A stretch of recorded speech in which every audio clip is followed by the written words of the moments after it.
Hello and welcome to another installment of Metallic Reviews, the show where I take an honest look at the harder, heavier side of music and give it an honest rating. Today, we're diving back into the realms of Scandinavian melodic death metal to examine an album by some genre mainstays. Had a lot of that here lately. You know, we've been in Sweden for quite a bit, but today we're going to be hopping over a country to the right on the map to examine Finnish progenitors Insomnium and their new album Anno 1696, out February 24th on Century Media. Now, this is the band's 9th full-length album. These guys have been around for a hot minute. It's their first since their 2019 album, Heart Like a Grave. Now, Heart Like a Grave was one of my favorite albums from 2019. It was absolutely fantastic. And this is, in my opinion, one of the more honestly underrated groups when it comes to this world of Scandinavian melodic death metal. You know, you got your Amorphuses and your In Flameses of the world, but Insomnium's a band that... They have their fan base, but I feel like they don't get a lot of the credit they deserve. So, did the follow-up to that fantastic 2019 effort do anything? Let's jump in and find out. First of all, as with a lot of Insomnium's music, this is melodeath that is absolutely massive. This is huge. You want to talk about wall of sound production? This is a prime example of that. It's definitely not an innovator, but it's not a duplicate of anything either. You know, one of the things I appreciate about what I've heard from Insomnium is that in a world of copycats, they have their own personality. And that shines throughout this record with a ton of callbacks to stuff like Winter's Gate and Shadows of the Dying Sun. Anno 1696 is really no different. It features the band's trademark, again, that wall of sound production, very, very vaunted mix and stifling yet beautiful atmosphere. Just an absolutely gorgeously produced album. It's like you're traveling through a very turbulent river, all the while heading towards this light that's just out of reach, but all you want to do is just keep moving, and the band's music is kind of the vehicle that's kind of driving you forward. Now, that's a sign of excellent songwriting on any record, and it's especially true here. I mean, that's the entire core of this album. I'm also impressed with how they were able to rein themselves in. As massive and vaunted as this is, they were able to edit themselves really well.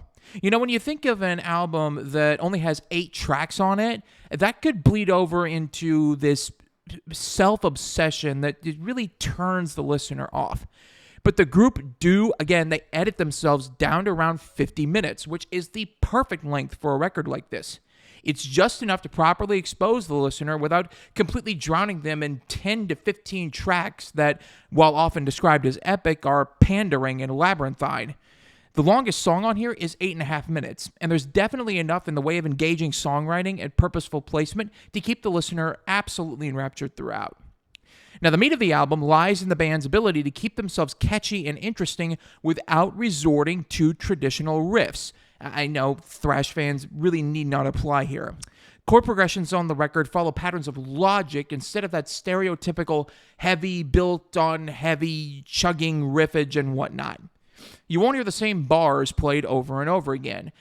The music is written around this central theme or idea, and the band plays itself out from that centrality. And you know, I think that's one of the things that I appreciate most about this record.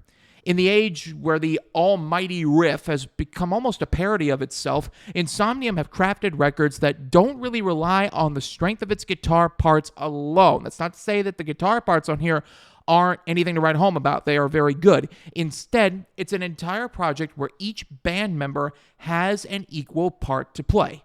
From drums to bass to guitars to just overall production, overall mix, and everything in between, it all just clicks here. Another thing I appreciate here is the band's reliance on folk and acoustic elements to drive parts of the album. Often I feel like so many of my fellow metal fans mock these parts of music, but used in the right manner, they can help push a record to really new heights. That's definitely the case here. Brought to the forefront, parts of this record sound like something off of one of Helvete's softer projects. They open the album and intro certain tracks like Lillian and The Witch Hunter. It helps add historical context as well, as from what I can kind of deduce based on album title and just some of the lyricism, the entire thing is supposed to be set back during the Puritan-driven witch accusation hysteria of the 1600s. In any case, the more acoustic elements help add a new layer to the record's ever-evolving personality, and it's a really nice touch.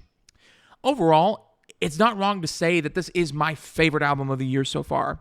Yeah, Obituary had an excellent death metal release earlier this year, but this tops it. I'm just going to say it. This tops it. And, you know, we've had terrific stuff from other bands this year, but nothing quite like what Insomnium has done here. This is just about as close as you can get to a melodic death metal film soundtrack. This is beauty and rage balanced in absolute perfection. I don't dislike anything here. I know I'll be returning to it soon, probably ordering the vinyl as well. Catchy, cool, well-produced, and featuring some of the most gorgeous singular notes in metal so far this year, Insomnium have released something to be proud of. It gets 2023's first perfect 5 out of 5. Thank you so much for watching. Click like, and please don't forget to subscribe for more Metallic reviews. Again, trying to bump the sub count up over 50. We're kind of in a Scandinavian rut around here because next week we're going to Norway.